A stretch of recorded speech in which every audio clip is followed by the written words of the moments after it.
기도 6번째 시간입니다. 구체적인 기도로는 5번째 시간입니다. 다음 주부터는 우리가 무엇을 배웠는지 스크린에 띄워서 하나하나 우리가 읽어가면서 리뷰를 하는 시간을 가지기로 하고요. 오늘은 그냥 큰 제목, 어떤 내용이었다라고 하는 것만 살피기로 원합니다. 에베소서 1장에서의 기도는 깨달음을 위한 기도였죠. 하나님을 더 알기를 원합니다 라고 하는 그 간절한 소원함이 있는 기도였습니다. 그리고 에베소서 3장에서의 기도는 속사람이 강건해지기를 소원합니다. 우리 겉에 있는 사람이 강건해지는 것도 중요하지만 속사람이 강건해지는 그 기도를 드렸습니다. 그리고 빌립보서 1장에서의 기도는 최선을 선택하는 삶을 살게 해주십시오. 인생 가운데서 차선을 선택하는 평범한 삶이 아니라 어떤 순간에도 최선을 선택하며 그것을 붙잡고 달려가는 삶을 살게 해달라고 하는 기도를 드렸습니다. 지난 주간에 골로새서 4장에서는 감옥에 있는 사도 바울이 이 골로새 교회 성도들을 위해서 기도하면서 사명, 그 자리에서도 자기에게 맡겨주신 사명을 망각하지 아니하고 사명을 잘 감당할 수 있게 해달라고 기도 부탁을 했습니다. 그래서 자기 주신 복음 증거하는 사명을 그곳에서도 활짝 문을 열어주셔서 또한 복음을 증거하되 희미하게 증거하는 것이 아니라 아주 분명한 사명자로 살게 해달라라고 하는 그와 같은 기도였습니다. 깨달음을 위한 기도, 강건함을 위한 기도, 최고의 선택을 위한 기도, 또한 사명자로서의 삶을 위한 기도를 바울이 드렸습니다. 오늘은 사랑이 넘치는 삶을 살게 하소서라고 하는 제목으로 우리의 삶의 현장 속에서 구체적으로 우리가 무엇을 구해야 되는가라고 하는 부분을 살펴보기를 원합니다. 여러분의 지금까지의 삶을 선으로 표현해 본다면 어떨 것 같습니까? 곡선입니까? 아니면 직선입니까? 대부분의 사람들은 직선이기를 원합니다. 그렇지 않습니까? 뭔가 어떤 목표가 있고 그것을 이루어가는 그 과정이 옆으로 전혀 삐져나가지 않고 딱 가장 빠른 길로 그것을 이루어내기를 원하는 그와 같은 바람들이 있습니다. 여러분의 지금까지의 삶을 한번 쭉 되돌아보십시오. 여러분들이 얻고자 했던 것, 뭔가를 향해서 달려가는 그 길이 항상 직선이었습니까? 나의 인생은 직선으로만 가득 차 있습니다. 곡선은 하나도 없습니다 라고 하는 분은 아마 한 분도 안 계실 거예요. 우리의 인생을 선으로 그려갈 때 직선도 있고 곡선도 있습니다. 때로는 그곳에 어떤 지점에 도달하려고 할 때 바로 곧바로 가기를 원했는데 때로는 우회하는 경우도 있었을 거예요. 때로는 우회하게 되면 힘듭니다. 그렇지 않습니까?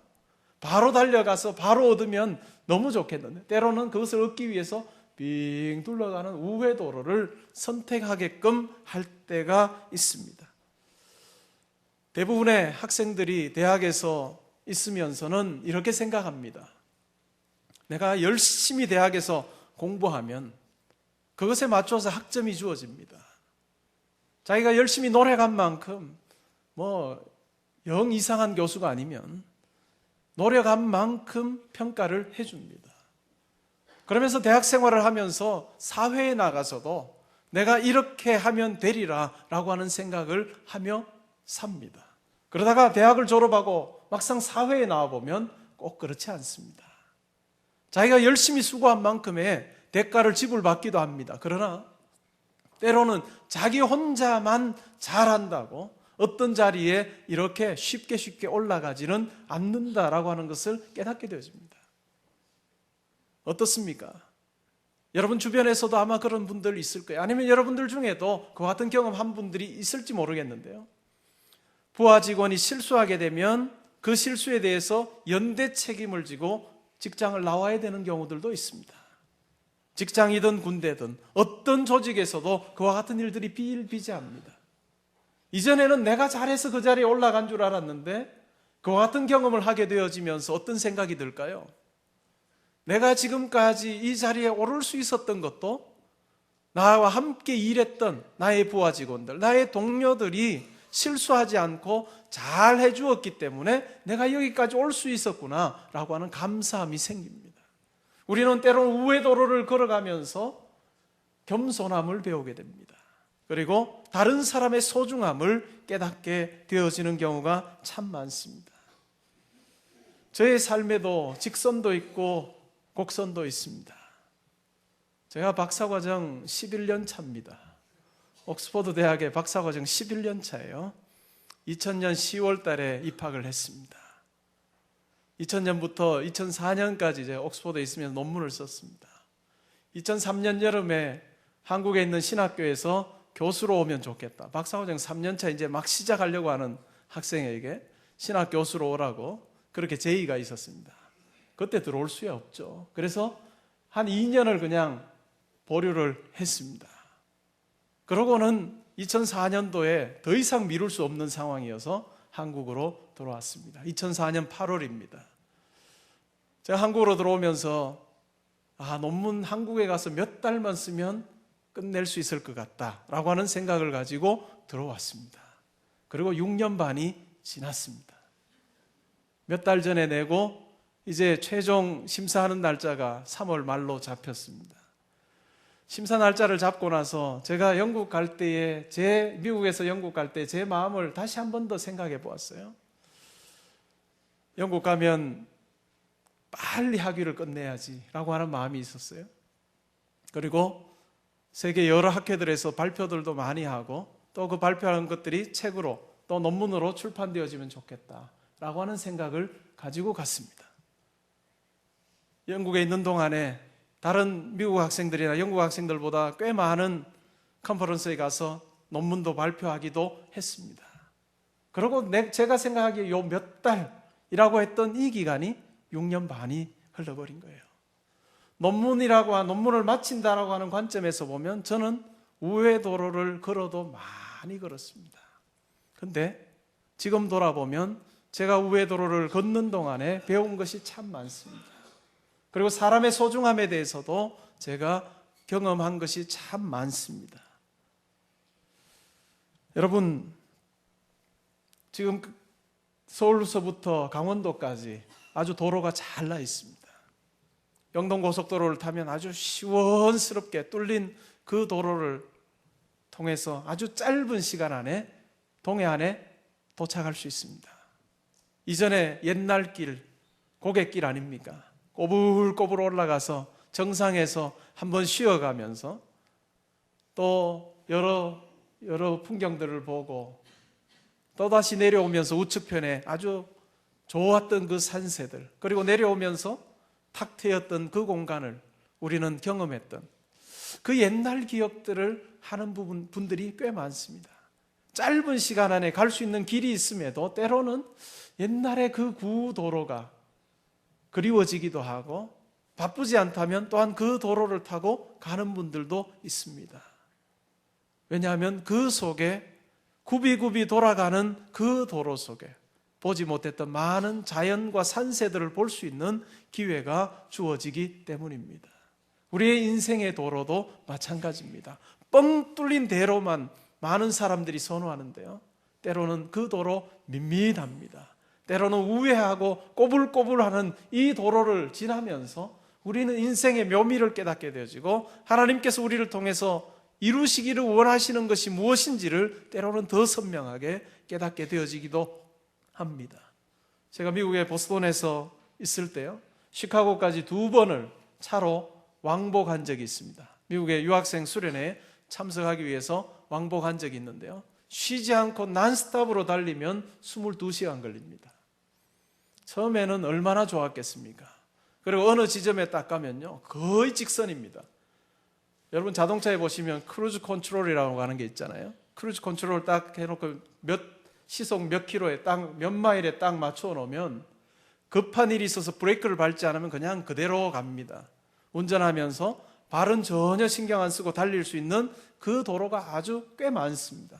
처음에는 신나게 달리는데요, 여러분 가도 끝없이 변하지 않는 옥수수밭 한번 달려보면 굉장히 지겹습니다. 우리의 인생도 마찬가지인 것 같습니다. 때로는 우리가 우회 도로를 달릴 때 그 속에 뭔가를 깨달을 때가 더 많습니다. 여러분의 삶 가운데 혹 지금 우회 도로를 달려야 되는 상황 가운데 계시는 분이 있다면요, 야, 내 인생이 이게 뭐냐, 다른 사람처럼 쭉쭉 달리면 더 좋겠는데 라고 생각하지 마시고 그 속에서 여러분들에게 주기를 원하시는 하나님의 귀한 뜻을 한번 발견해 보실 수 있기를 바랍니다. 여러분, 사도 바울 삶을 보면 어떨까요? 사도 바울도 우회 도로를 수없이 경험한 사람이에요.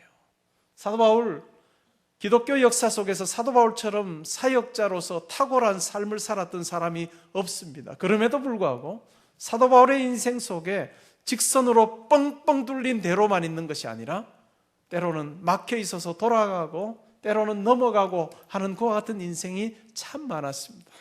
사도행전 17장에 보면 데살로니가라고 하는 도시에 가서 복음을 전가합니다. 바울과 실라가 가서 복음을 전했습니다. 그 지역에 있던 경건한 헬라인들, 흔히 말하는 God-fearers라고 하는, 유대인으로 개종하지는 않았지만 하나님에 대해서, 유대교에 대해서 굉장히 호의적인 그와 같은 경건한 헬라인들이 바울이 증거한 예수 그리스도의 복음, 십자가와 부활의 복음을 듣고는 굉장히 마음이 열립니다. 그래서 바울을 추종하게 되어집니다. 상당한 귀부인들도 이 바울이 전한 복음의 매력을 느껴서 바울을 따르기 시작합니다. 그런데 그와 같은 모습을 보고 시기하는 사람이 있었습니다.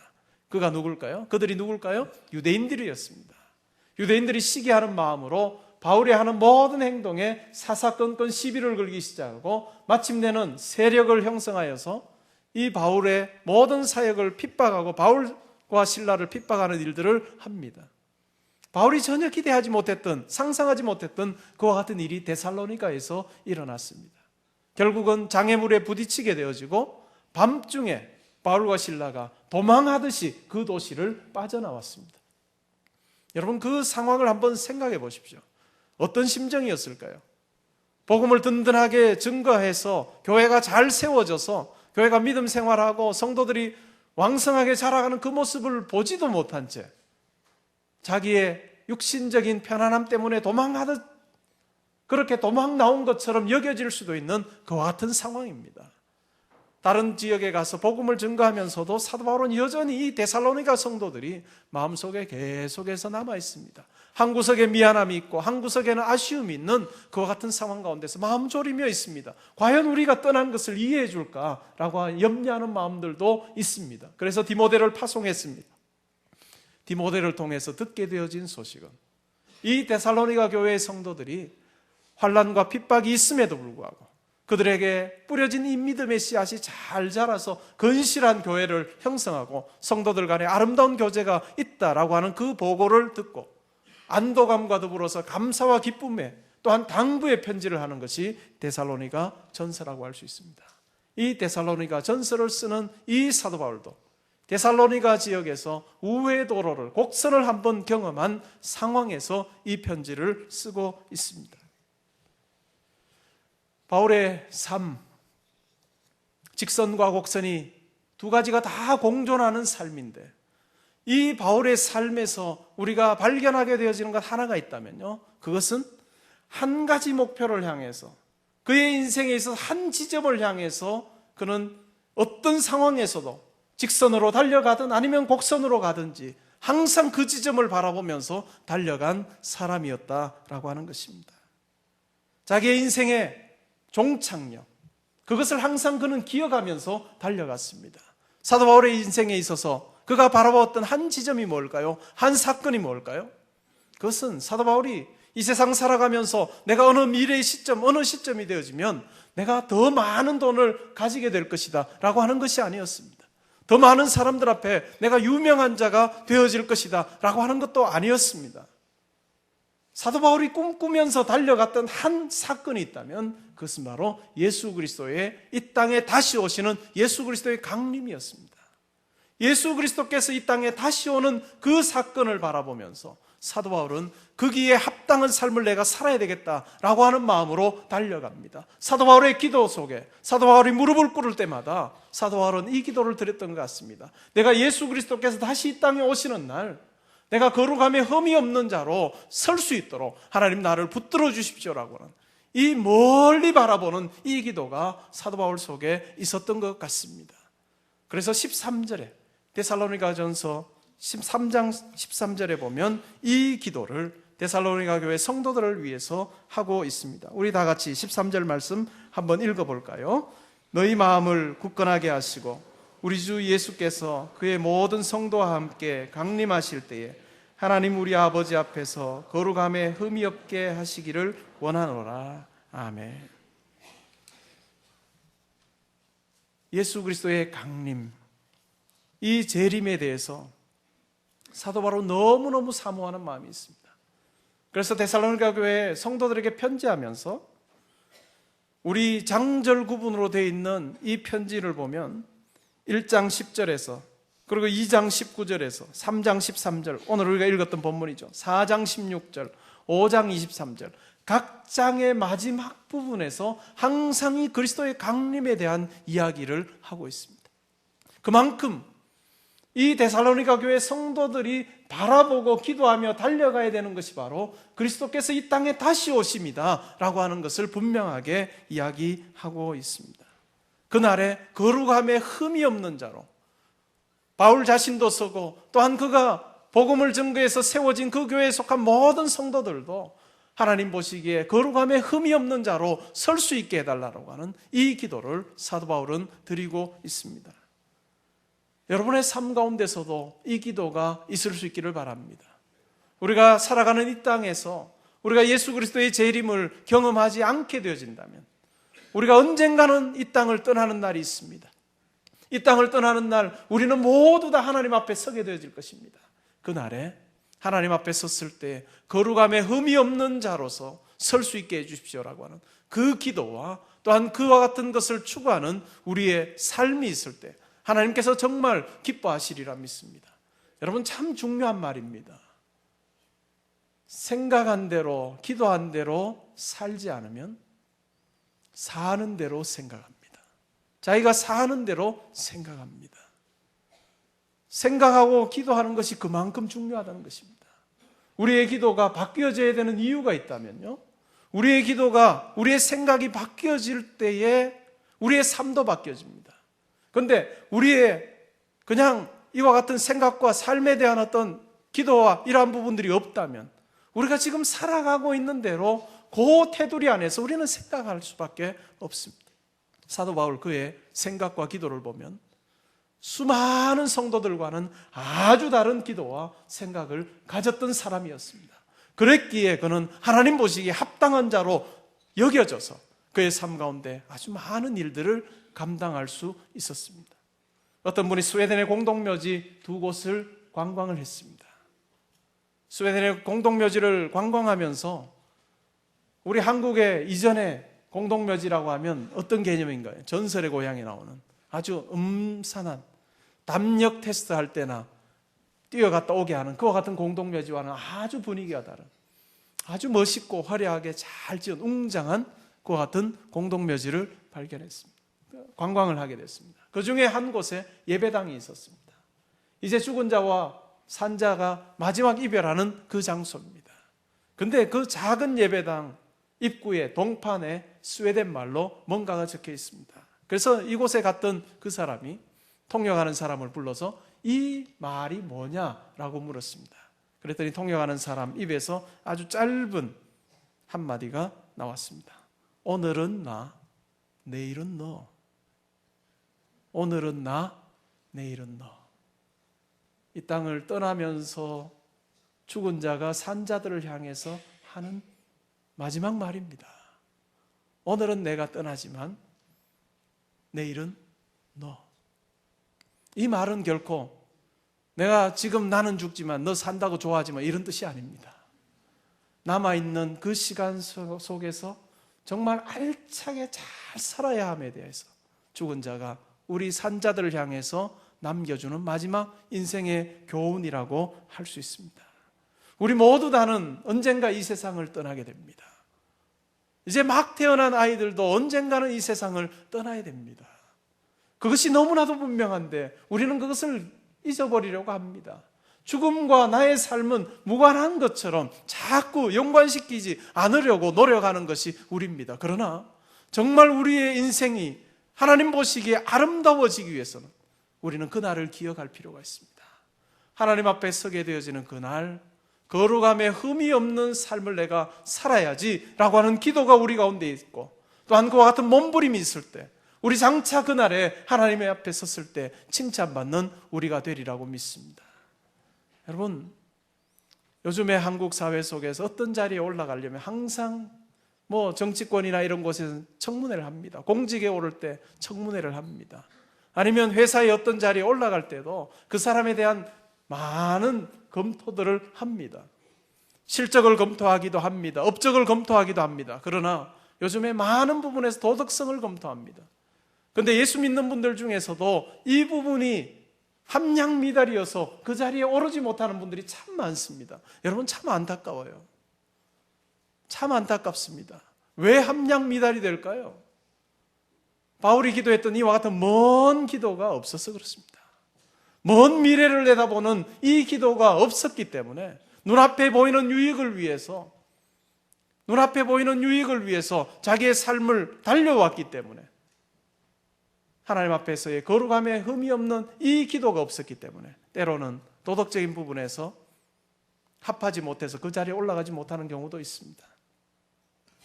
우리 개포동교회 성도님들, 여러분들 속에 이 기도가 회복되어질 수 있기를 바라고요.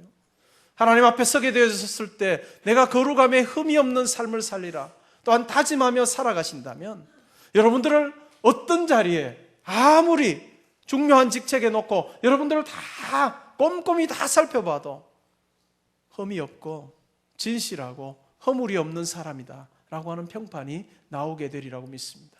여러분, 이 세상에 살아가는 많은 성도들이 다 그처럼 살던데요 라고 이야기하지 말고, 하나님의 그 기준 안에서 여러분들의 삶을 정말로 흠없이 진실하게 살아감으로 말미암아 이 세상 살아가면서도 어떤 자리에 여러분들이 고려 대상이 되어질 때에 도덕적인 문제로 인해서 올라가지 못하는 그와 같은 일이 한 사람도 없도록 정말로 이 기도를 품고 여러분 속에 기도하는 귀한 일들이 있을 수 있기를 바랍니다.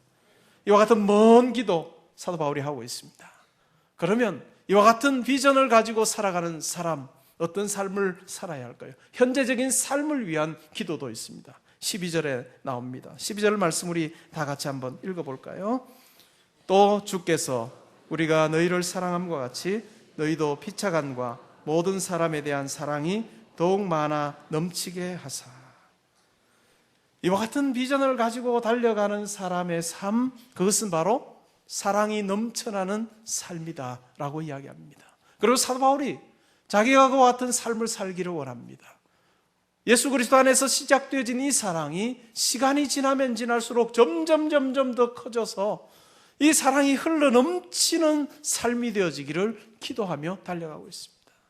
그리고 데살로니가 교회 성도들을 위해서 기도할 때도 이 기도를 하고 있는 거예요. 데살로니가전서 5장 9절 이하에 보면 하나님께서 예수 그리스도를 통해서 우리를 구원하신 그 이유를 설명합니다. 그것은 예수 그리스도를 통해서 우리를 구원하신 이유는 우리를 저주하시기 위함이 아니라 우리가 깨어있으나 잘 때나 예수 그리스도와 더불어 함께 살아가면서 우리 가운데 귀한 덕을 세우기를 원하시는 하나님의 귀한 뜻이 있다라고 이야기합니다. 덕을 세워가는 과정 속에서 형제 간에 사랑하고 자매 간에 사랑하고 성도들 간에 사랑하고 또한 이웃들과 사랑하는 그 관계를 통해서 예수 그리스도를 통해서 우리에게 심어준 이 사랑의 씨앗이 우리가 있는 곳에서 싹이 나고 또한 열매가 맺어져서 정말 아름다운 열매가 되어져서 더 많은 사람들에게 이 사랑의 씨앗들이 증거되어지고 전해지는 것, 그것이 바로 하나님께서 우리의 삶을 향해서 기대하는 삶입니다. 우리의 기도 가운데 이 부분이 회복되어져야 되리라고 믿습니다.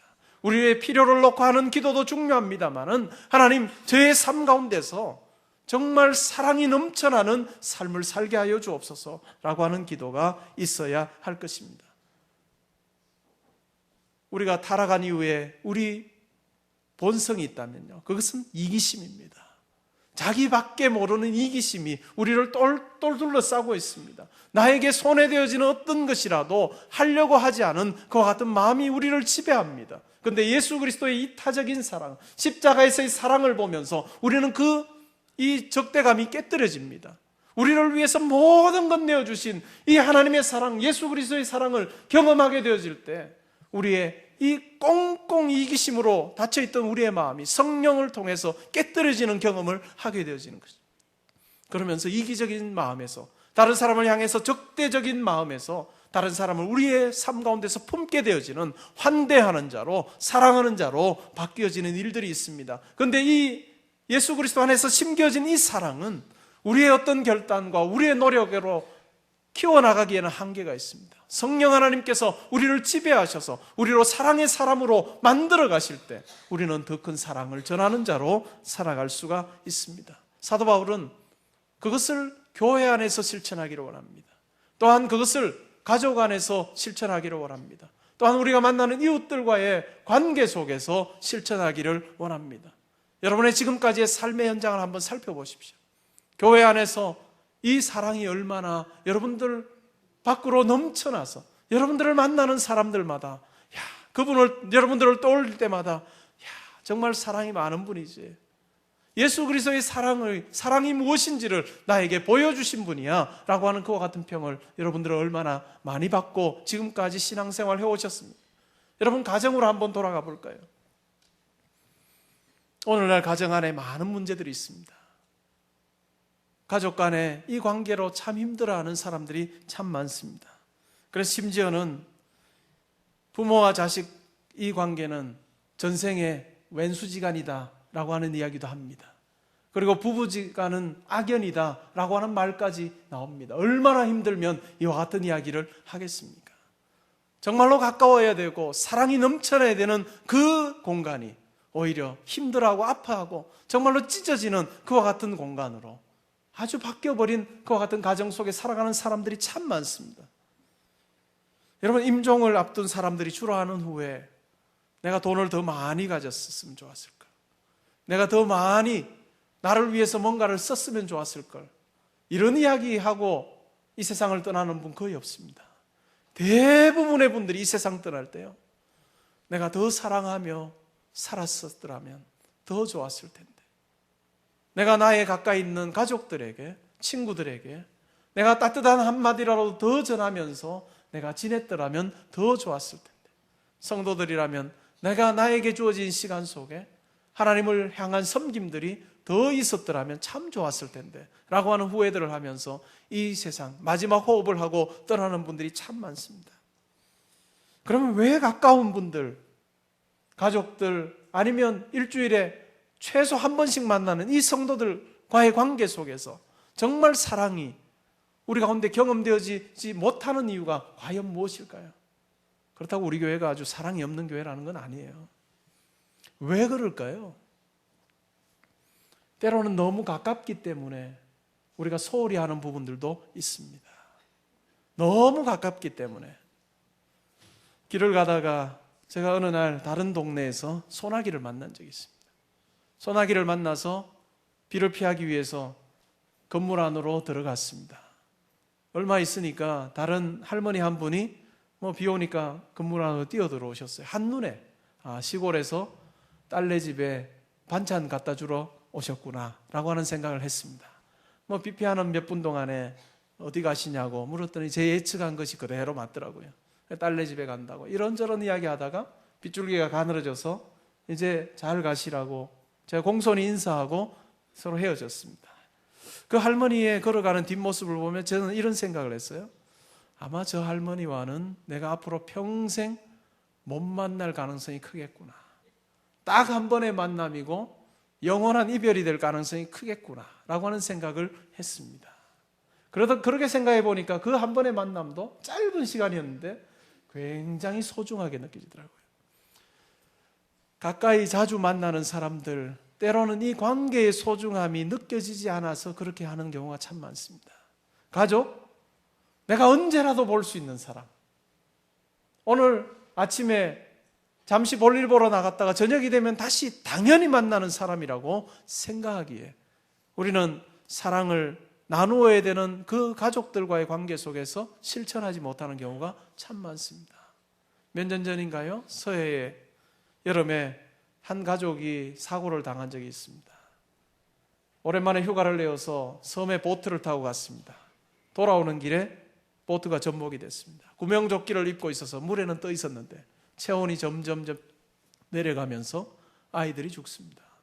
그리고 남편도 그 자리에 죽습니다. 아내만 살아남았습니다. 여러분, 그 아내의 심정이 어떨까요?